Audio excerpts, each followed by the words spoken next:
Donc, dans la fiche TD suivante, si nous lisons l'exercice numéro 1, la société de produits laitiers fait suivre à ses élevages de vaches un régime alimentaire spécial, espérant améliorer leur production de lait. D'accord? Le tableau suivant montre la production en litres de deux groupes différents de vaches. Le premier est un groupe témoin, le second est nourri avec le nouveau régime. Donc là, ces vaches-là du groupe témoin sont nourries avec l'ancien régime et le deuxième avec le nouvel aliment.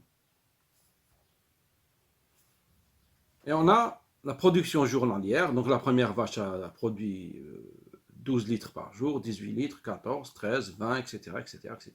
On a une moyenne X bar 1, 17,8, X bar 2, 22,4. Comment je sais que je dois utiliser student dans ce cas et pas Pearson? Premièrement, on a les mêmes données, la production de lait, on a les mêmes variables dans les deux distributions, dans les deux groupes, dans les deux distributions. Deuxièmement, le but ici est de comparer les deux aliments, donc on va comparer les deux moyennes.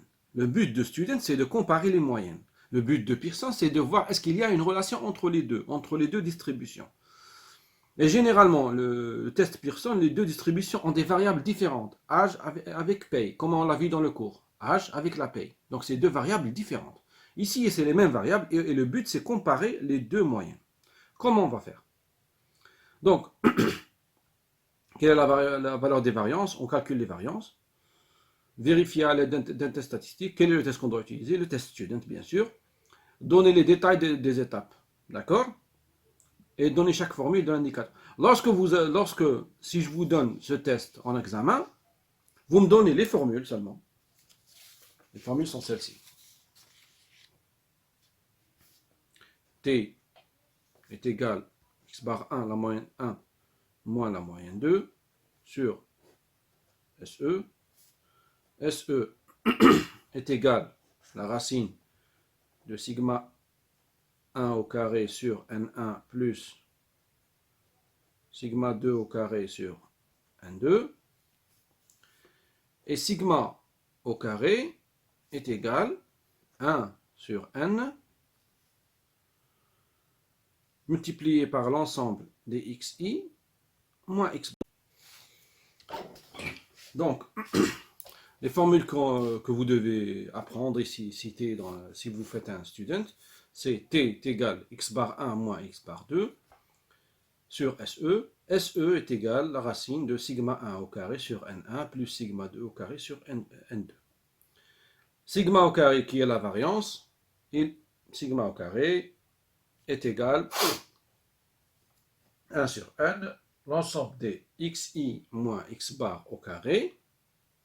Donc en réalité dans le test, bien sûr, c'est la moyenne 1, la moyenne du groupe 1, la moyenne du groupe 2, le nombre de personnes, le nombre de vaches dans le cas présent, dans le groupe 1, le nombre de vaches dans le groupe 2. Si j'applique cette formule pour avoir sigma 1 au carré, sigma 2 au carré, c'est comme ça. Sigma 1 au carré est égal à 1 sur N1, l'ensemble des xi moins x bar 1 au carré. Comment je vais appliquer? Voilà le tableau. Les xi, c'est les valeurs individuelles. Xi, individuelles. Donc, la première valeur individuelle, 12, moins sa moyenne, 17,8 au carré, plus la deuxième valeur, moins sa moyenne, toujours, au carré, plus la troisième valeur, xi, moins la moyenne au carré, etc. 13, moins 17,8 au carré, plus, etc. Vous finissez les 10 valeurs. Et vous obtenez xi, sigma 1 au carré. Vous faites la même chose pour sigma 2 au carré. Lorsque vous les obtenez, vous les mettez dans les formules pour avoir SE et automatiquement vous aurez le T. T, vous le prenez toujours avec la valeur absolue. Ça n'a pas d'importance parce que si je mets... Pourquoi des fois ça sort négatif? Parce que je mets x bar 1 moins x bar 2. Des fois ça sort négatif. Mais en réalité, cette valeur, la valeur de t, c'est la distance entre x bar 1 et x bar 2. Si j'inverse les deux, si je mets x bar 2 moins x bar 1, c'est la même valeur, c'est la même distance. Donc, le négatif ici n'a pas une valeur, donc il n'influence pas. Donc, ce qui m'intéresse, c'est la valeur en tant que telle, la valeur absolue de t. Donc, si on revient aux étapes, la première étape, c'est sigma, c'est alpha, vous établissez alpha, donc soit vous aurez 1, soit vous aurez 5%, ou vous aurez un autre alpha qui est désigné 10, 15, 20, etc. La deuxième étape, dans l'exemple qui est là, le A0, c'est que les deux productions sont pareilles, donc le nouveau régime n'a rien donné, donc x bar 1 est égal à x bar 2. L'hypothèse de réussite, qui est H1, c'est lorsque x bar 2 est différent. Le nouveau régime a donné un résultat différent par rapport à l'ancien. C'est ça que je cherche. OK? Troisième étape, c'est T. Vous faites le calcul. Vous donnez toutes ces formules, les trois formules, vous les appliquez et vous me donnez SE et vous me donnez le T. Ici. Quatrième étape, c'est le DDL. Le DDL est égal à N1 plus N2 moins 2. N1 c'est 10 et moins 2. Et N2 c'est 10 aussi. Moins 2 est égal à 18. Donc notre DDL c'est 18. Je vais dire que alpha c'est 5 par exemple. Maintenant il me faut la valeur critique. Comment je vais l'obtenir? Bien sûr vous avez toute la solution dans la fiche TD. La valeur de sigma 1 au carré, sigma 2 au carré, etc., etc. Vous avez toute la solution dans le fiche TD. On passe directement à la valeur critique. Je suis en train seulement de vous montrer la méthode.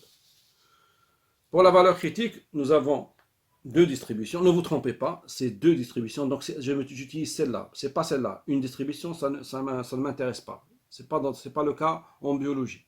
Donc, ici, pour deux distributions, notre alpha, c'est 5% ou 5,05. C'est la même chose. 5%, 5,05, c'est la même chose.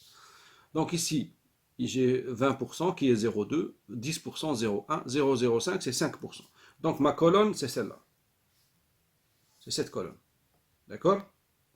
Le DDL 1, 2, 3, 4, 5, etc. jusqu'à 18. On a un DDL de 18. Donc la valeur critique, elle est de 2,101. Le T dans cet exemple, il est égal à